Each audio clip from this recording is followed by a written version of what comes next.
It's time to live your stronger life. Hey, I'm Sammy, physio coach and nutritionist, and your hype girl for creating your stronger life. Here, we ditch the quick fixes and build real strength inside and out. So whether you're here to tone up, drop the body fat, build muscle, mental resilience, or ditch the diet culture, or just feel bloody good in your skin, you're in the right place. So let's get into it. Okay, have you lost the weight before? Maybe more than once. You've worked hard, you stay consistent, you hit your goal, or you got really close to it, and then somehow over the weeks and months that followed, it all started to creep back on, and now you feel like you're starting again.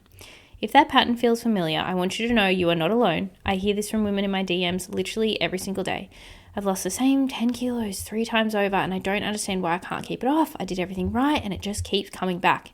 Here's the honest truth. Most of the time, the weight comes back not because of what happened during the cut, but because of what didn't happen after it.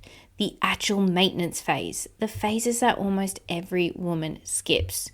So let's break this down. What actually happens to your body during a cut? So before we can talk about why maintenance matters, you need to understand what a fat loss phase actually does to your body. So when you're in a calorie deficit over time, your body's really smart. It adapts, it down-regulates its energy expenditure to match the reduced intake. Your metabolism slows down a little bit, just a little bit to kind of go, ooh, I don't like being on these low calories. We need to learn to function on these low calories. I did break this down further in my previous episode, but that was more the extreme side of things.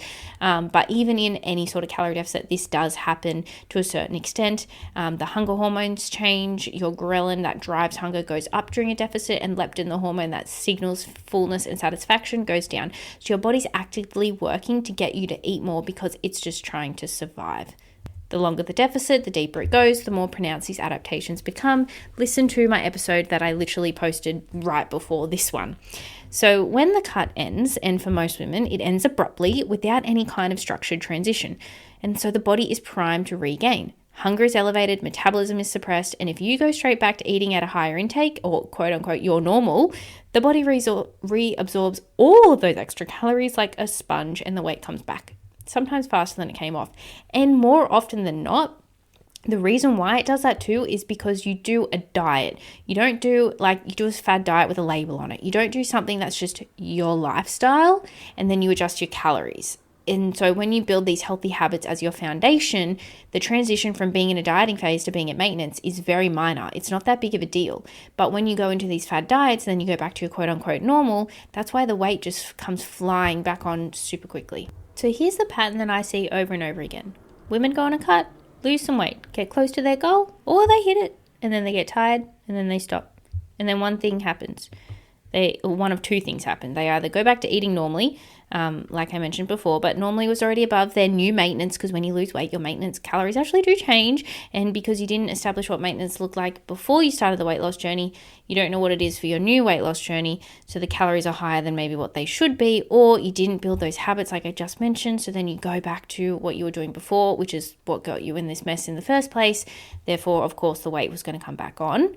Or another option is that you just restricted so hard that you hit a wall and feel like you haven't lost enough and you go straight back into another cut, but you try and restrict harder, you try and keep going and dig deeper and deeper and deeper when you've got nowhere else to go. And then that is also going to be a recipe for disaster, because then you're going to rebound it back on again. You can't maintain it. You eat everything under the sun, you give up, and you go back to square one again as well. So both of these options are not fabulous. You're either going to shoot for the ceiling or you're going to dig yourself into the ground, whereas we just want to calmly walk ourselves up the stairs up to the next level, which is maintenance. And a maintenance phase isn't going back to eating whatever the hell you want. It's not a binge, it's not a treat yourself, it's not a free-for-all. It is a structured period of eating at your maintenance calories and taking time to still implement the same habits that got you there, the tracking, the same healthy, beautiful, balanced foods, just more of it, so that you can actually see what your body needs to maintain this new body composition that you have achieved,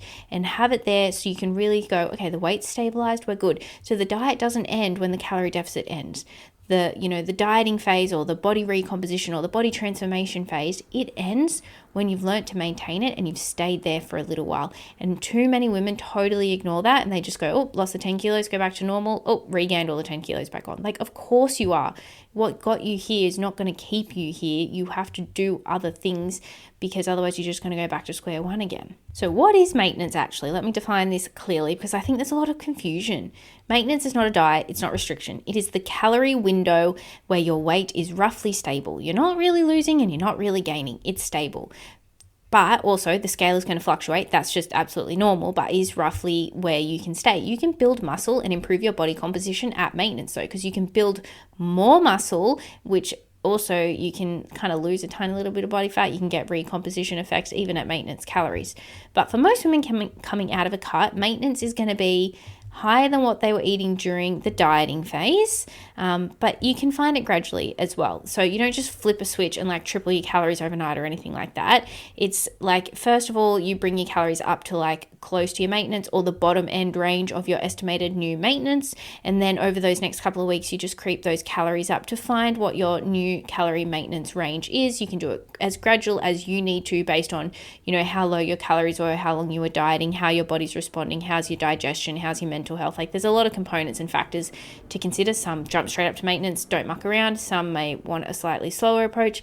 Scientifically speaking, just go back to maintenance, it's fine. Theoretically, if you're at maintenance, you're at maintenance. You're not going to regain the weight back on. But I think psychologically for many women, doing a reverse diet can be really nice. And also on your digestive system, I do find it can be nice to kind of ease into it as opposed to like a big jump. But again, depending on how big the calorie change has to be as well. And so here's what happens during that time. Your hunger hormones rebalance, ghrelin comes down, leptin comes up. They start functioning as they should be. The constant food noise that was driving you crazy during your cut is going to quieten down. Your metabolism upregulates. Your body starts burning more at rest again. Your adaptive suppression that happened during the deficit gradually reverses. Your body starts functioning again. You're a real human being.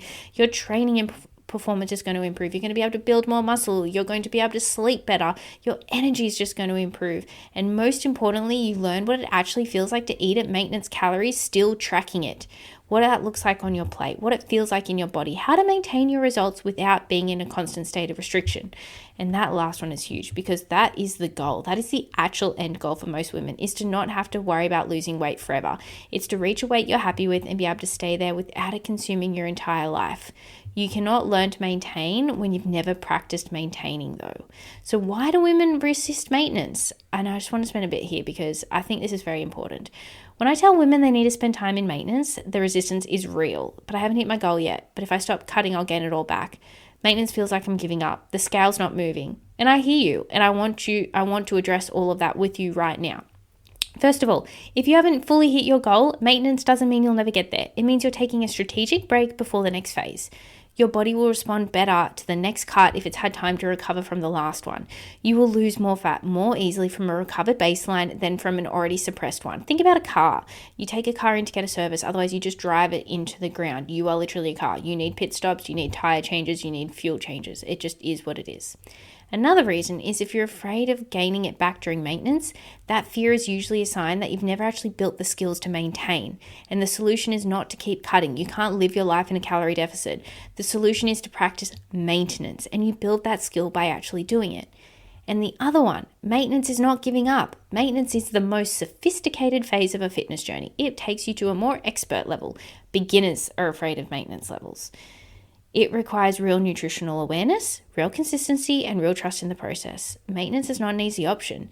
It is the option that makes everything else work, though. So here's the reframe I want you to sit with today. Most women think of fat loss as the goal and maintenance as the thing that happens after. And I want you to flip that. Maintenance is the goal and fat loss is the phase you go through to then get there. You're not trying to lose weight forever. You are trying to find a place that feels good in your body and stay there comfortably and sustainably without it taking over your whole life. And that is maintenance. Every cut you do is building towards a maintenance phase, and every maintenance phase you nail is proof that you can keep what you've worked for. It is the absolute point of all of this journey. It is where you're going to continue to improve your body composition and get strong and lean and toned is happening in your maintenance phase.